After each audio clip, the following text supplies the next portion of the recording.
George finds this car that was in somebody's backyard for $180.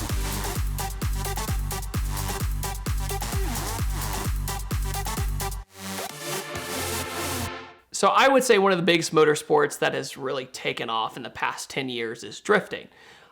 Drifting is a grassroots motorsport nowadays, and tons of people want to get into it because they think it's cheap. The thing about drifting is that you go through tires, you go through control arms, you go through parts a lot. And to find a budget drift car, that's a lot of work. It's a lot of time, a lot of effort. And to find a platform that suits you and you like at the same time is pretty tough, especially if you're not scared to damage it, because it's going to happen when you drift. As soon as you learn how to tandem and things of that nature with other people, you're gonna hit doors, you're gonna hit fenders. So you kind of need to find something that you kind of sort of care about. And thankfully, one of my buddies, George, from GMG Automotive, he's been out here before with a whole bunch of stories, but he hit me up and said, "Hey David, let's build a drift car in a week for $1,000. And to me, I was like, is that even possible? Can that even be done? Especially if you want to have an angle kit to be able to turn the wheels more, and control arms and seats. Putting a bucket seat really helps with drifting because it keeps you in place. It's not as fast as time attack. That's what a lot of people don't realize, is that drifting is more smooth than people think because it's at a slower speed, but it's a little bit more intense. But with drifting, you want a car that's gonna run, it's not gonna break, and it's affordable if it breaks. So George finds this car that was in somebody's backyard for $180, running and driving. It's an E36 for $180, and the E36 is becoming a huge drift platform right now because the 240s were kind of getting overpriced now, and that car is kind of starting to run its course. Now people are starting to go to the 350Zs. But the thing is about the E36 is that there's parts everywhere for them. And the cool thing is that inline six, if you find a good one, it's really bulletproof. So we find this, it has 300,000 miles on it. The thing it's rough. I mean, it has cigarette stains, the headliner is drooping down. It smells awful. I'm just like, I gotta clean this thing up. So we finally come up with a plan to do the $1,000 build. The thing is that we wanted to make it to fellow YouTuber Adam LZ's open house in Florida. So this is in December. We're trying to make it there with the car because he has a private track day just for us. So we get the car, it's green, it's worn out paint, it's ugly. So the first thing we do is find smaller wheels. So we get smaller wheels for almost nothing. We get used tires for almost nothing. And that was one of the biggest expenses, which is funny. But we end up finding out that you can do an angle kit for an E36 for around $60. And the way you do it is you get this bracket off eBay. It's just kind of this billet aluminum bracket. And what you do is you take E46 control arms and you just relocate it. So you take that bracket and you put it in a different spot. You put the longer E46 control arms, you have an angle kit in a nutshell. So now we have more angle. We're still not even to like $150 yet. And we're already saying, wow, we could actually use this right now if we really wanted to. But we wanted it to be a fun car to drive and not miserable. The car didn't even have seats in it. It had a wheel for a seat at the time. That was it. So we went online, we got eBay bucket seats, which I don't recommend, but for our purpose of our build, that's what we did. We got eBay bucket seats. We got a steering wheel sponsored. So that was like another thing off the list.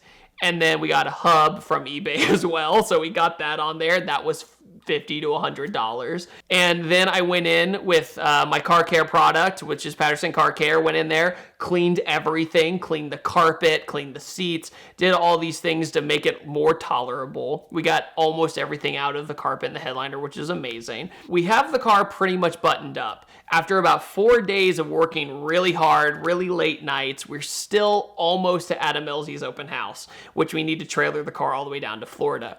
So we're like, are we going to make it? Are we going to get this car there? And so we end up staying up till about 3 or 4 in the morning to get this car ready. The car's still ugly and it's driving me nuts. And I was like, you know what we could do? We could plasti dip it just as a budget clean solution just for now. So I call up my buddy Fonzie from Dip Your Car. We get Blue Dude Plasti Dip, which is named after my YouTube channel. We get that.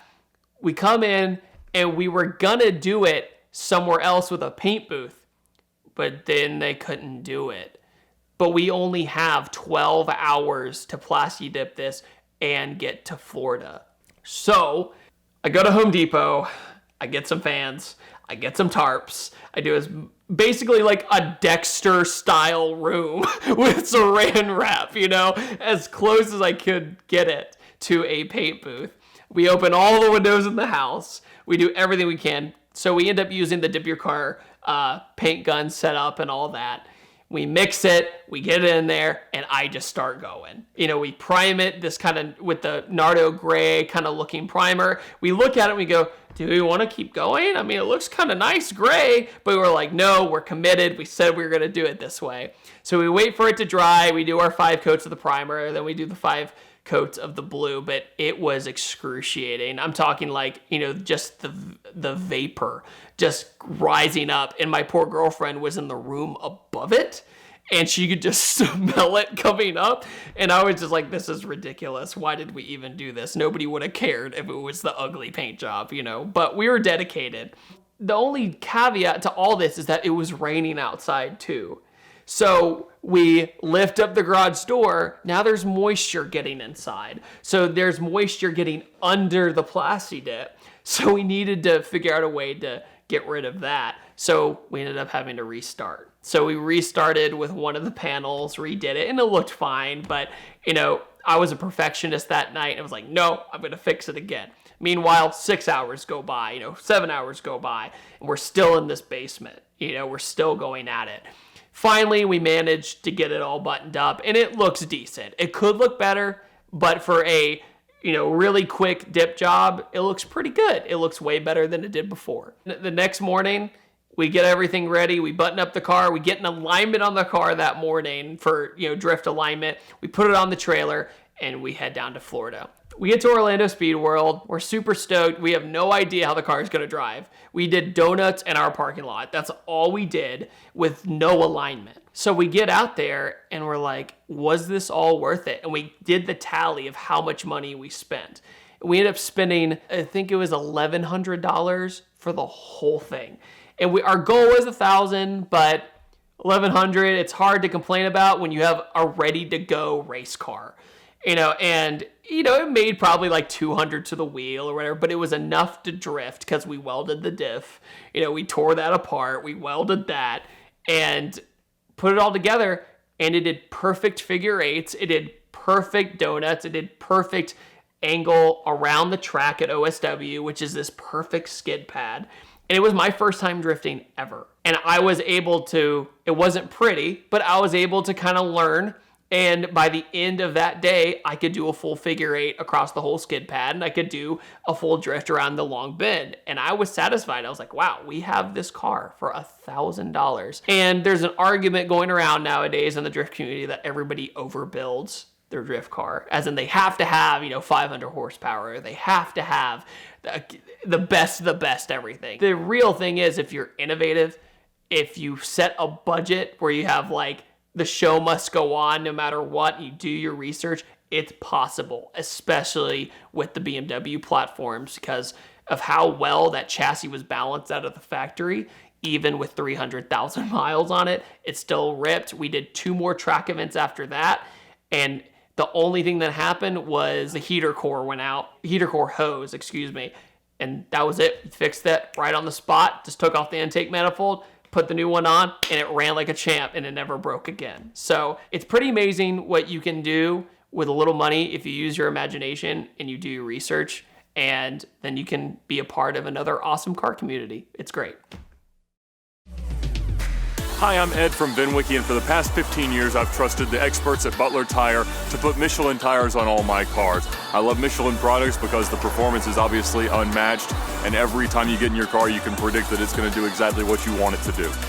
And one thing I love about coming to Butler is that they've always got the full range in stock. And every time I drop my car here, I wait a few minutes and I'm on the road. So that's why I come to Butler for all my Michelin tires. I get the best result, the best customer service, and you should too.